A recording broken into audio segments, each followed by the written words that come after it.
I'm Jacob Hornberger, Libertarian candidate for president. It seems to me that Ron DeSantis, the governor of Florida who's thinking about seeking the Republican presidential nomination, has some explaining to do.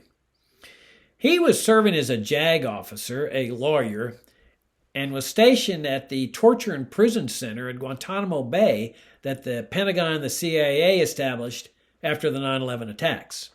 The reason they established their Torture and Prison Center in Cuba was to avoid the constraints of the Constitution.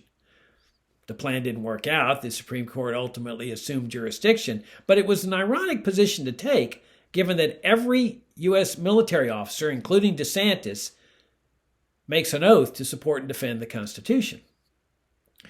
Now, the question naturally arises that as a lawyer and as an officer who swore an oath to support and defend the Constitution, did DeSantis ever express any objection to this horrific system of torture and kangaroo military tribunals and indefinite detention and confessions acquired by torture and all the rest of this thing that very well could have been a model for a communist country at Guantanamo Bay? I got my doubts, but we'll see what he ultimately says about this.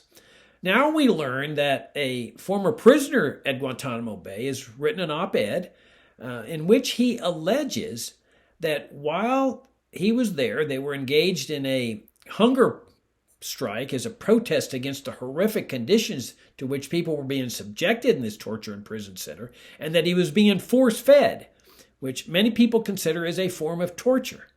He says that while he was undergoing this horrific procedure, DeSantis was standing there smiling. When asked about this, DeSantis says, well, he was a junior officer and he didn't have authority over the system itself. That wasn't the question. The question was, did he actually stand there and smile while these prisoners were being forced to undergo this horrific procedure? He has some explaining to do. Not only whether he stood there and smiled watching this thing, but whether in a larger context as a lawyer and as an officer who had taken an oath to support and defend the Constitution, whether he expressed any objections to this torture and prison center, including the indefinite detention. People have been there for 20 years without a trial. The confessions acquired by torture, the horrific conditions, the hearsay evidence, the military tribunals. Did he ever express any objections to this? Time will tell.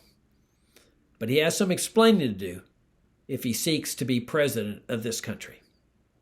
I'm Jacob Hornberger, Libertarian candidate for president in 2024. My campaign website is jacobforliberty.com.